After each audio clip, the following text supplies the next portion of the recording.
how you change your brakes on a 10th gen Honda Civic. Let's get right to it.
The Civic had some problems. The rotor set's screw mount got rusted off, and I just got a drill and I drilled it out.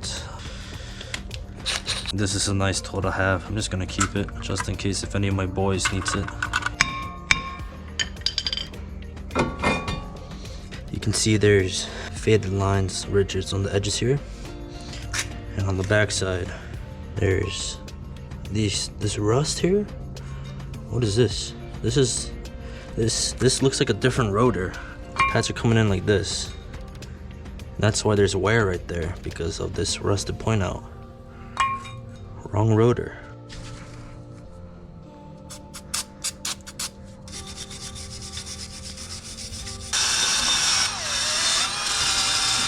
Make sure you invest in your time on removing all the rust. It's a good idea and good practice. Alright. Now when you're done with that, grab yourself the brake rotor.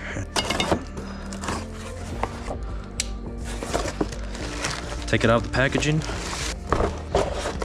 And these come with a protective layer, which is a rust repellent layer. So let's go ahead and spray some brake cleaner and wipe it down with our towel.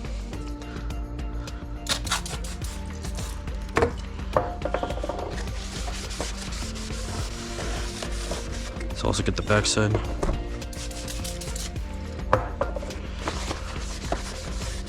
On the rotor, there will be a divot for that set screw, and we're just gonna line it with the hole that came out.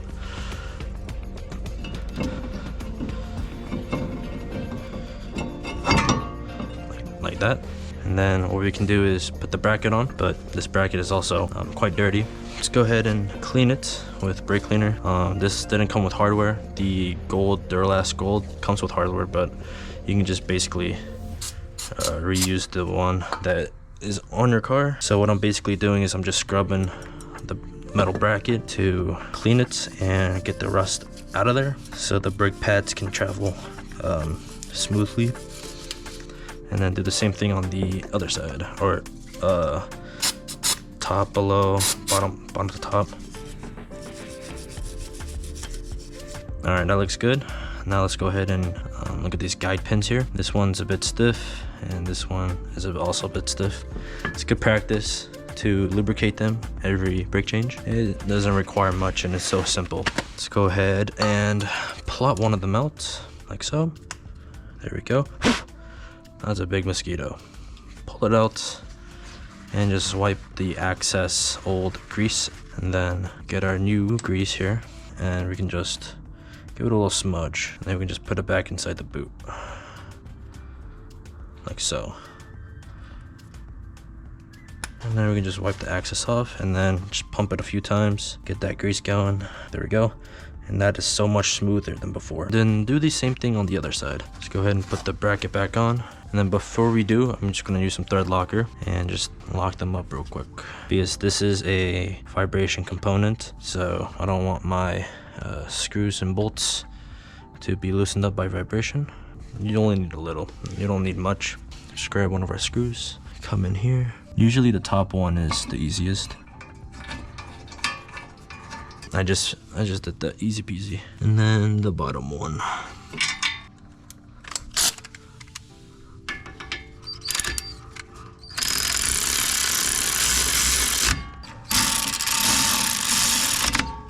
The torque spec on this guy will be 80 foot-pounds.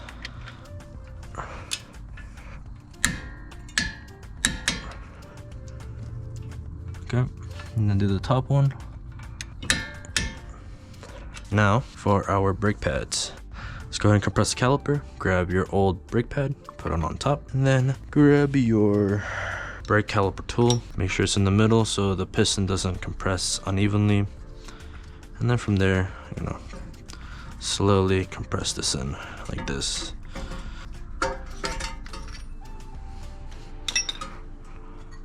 There we go. Then we can clean the piston. And put this back up here. Next step is to lubricate our brake pads. The big medium one goes in the front, and the one with the indicator will go in the back, because that tends to wear off faster because the piston is where it's at. Let's go ahead and lubricate the top ear here. There we go. And also lubricate it on the bracket. Let's go ahead and install it.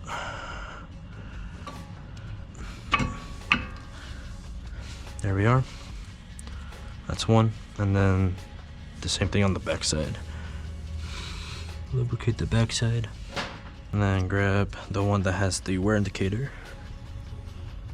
There we are. Now, the wear indicator doesn't matter if it goes top or bottom. In this case, it orientates like this, so it'll be in the top. But it doesn't matter if it's top or bottom. Let's go ahead and slide this guy in. There we are. Now everything is set. Let's go ahead and take the caliper. Put a little bit of grease on the piston, and then that is to clean the bracket where it meets the brake pads. Scrub it down. And then put our brake grease on the bracket ear right here. And just place this right here so it doesn't really fall. There we go. Our last step is to put the springs back on. This will help make the brake pads not drag out and wear down. And when you do this, just press on the pads so they don't expand out and unmount itself. There's pins on the pads. Same thing how you took it off. It doesn't matter which one's top, which one's bottom. They're the same. There we are. And our last step is to put this caliper back on. But I popped it back in. Get wrecked. Grab our 2 bolts here and also put thread locker on them. There we go.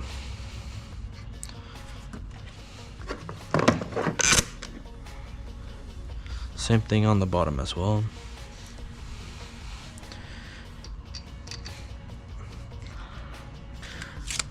And then tighten it back up. This one you can just hand tighten, doesn't really matter.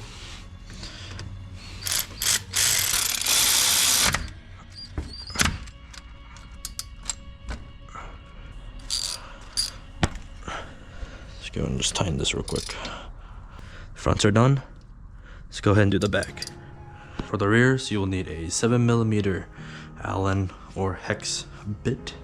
If you get really lucky and use an impact, you can get the stud screw removed like this.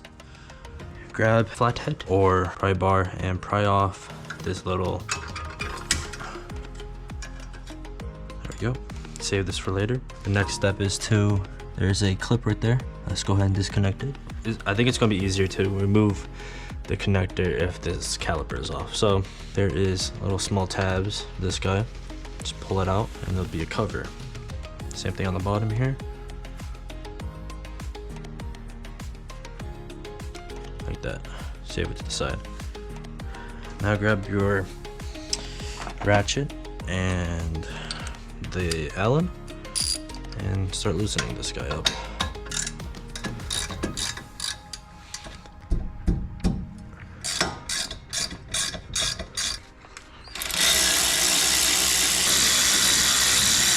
I want to make sure the e-brake is turned off in the car.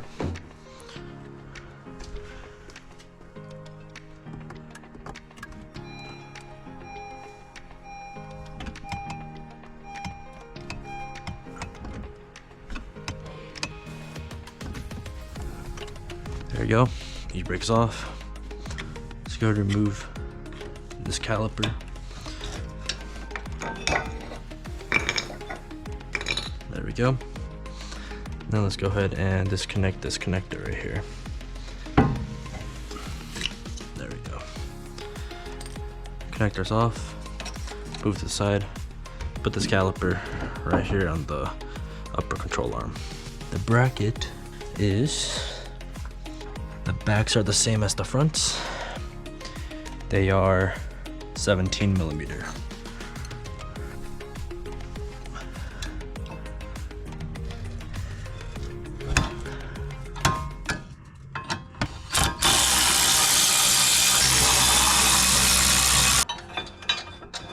There we go. Brackets off. And the rotor will slide off with it. There we go. That is also the wrong rotor. You see how there's a rust lip here? I guarantee you these pads here have, there we go. You see those scoring marks right here? That's because it was doing this. And the brake pads were hitting that rusted lip. And that's why I was making this line. Lube everything up. Oh, I forgot. You can use copper anti-seize on the wheel bearing and then put on the rotor for future purposes of it not rusting. But I forgot.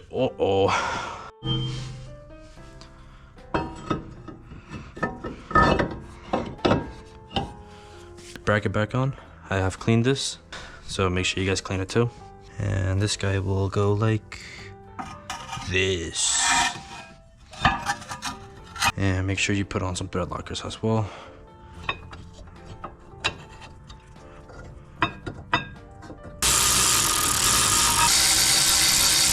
Let's go ahead and compress this piston, but it's electrical. So I'm gonna show you guys a cool trick here. Before we do any of that, let's go ahead and clean that surface area of that piston, because it does look pretty sticky to me. And whenever the pistons compress, you're gonna be also scraping on the rubber. So we will unscrew these motors. And now these motors, there's two screws right here. One next to the connector and one right here. I believe it was a T30 bit. I'll also link this in the description below. It has almost every bit you want. And it's pretty handy dandy. T30 bit. Oh yeah, it is. Okay. Grab yourself a 6.5 millimeter. Or you can just use a regular screwdriver that has a bit point. And put in your bit. And unscrew that motor.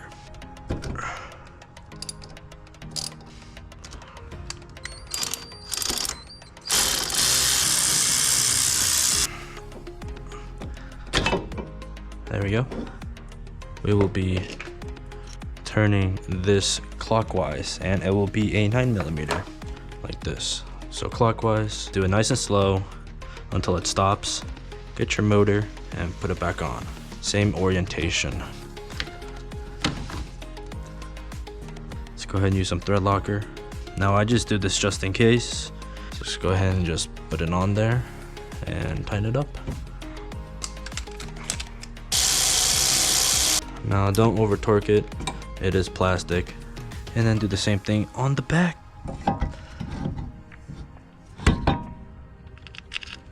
Boom, feed it. And we can go ahead and use an old pad and then compress it like so. Now when that's done, let's go ahead and align it back, plug in the connector, make sure you hear the click. And then put that back on the control arm right there. Let's go ahead and lube bracket, other side bracket, okay? Upstairs, next door. Also, this doesn't matter if it's up or down. Let's go ahead and lube the ear, and we can put this guy right here. And then this guy, loop the ear like so. Now these don't have springs, which is nice. Let's go ahead and put on the ding.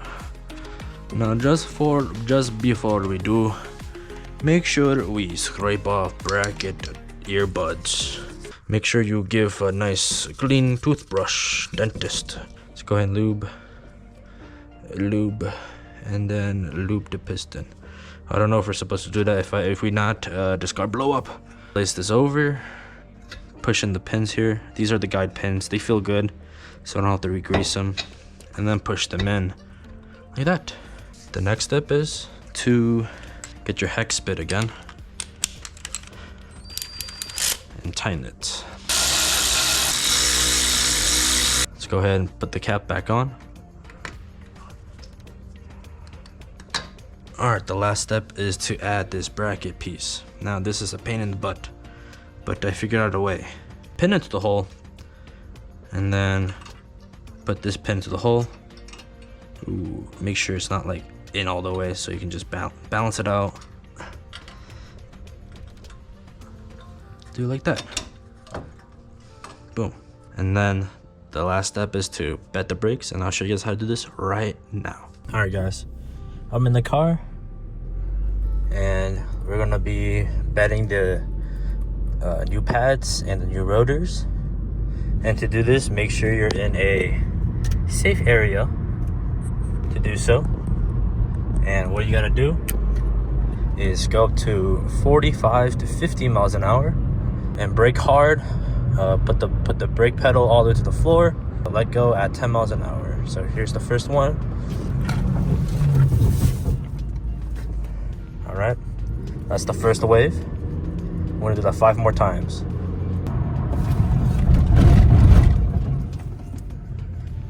All right, that's the second time.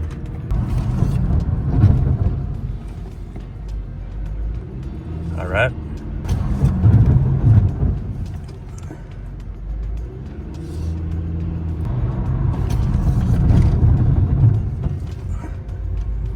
All right, now when you have done 5 cycles of hard braking, just cruise around for like 10 minutes, let the brakes and rotor cool down, and then from there you're all set. Thank you guys for watching, and if you guys enjoy, make sure you like and subscribe, and if you have any questions, comment down below and I'll try to answer them. Thanks for watching.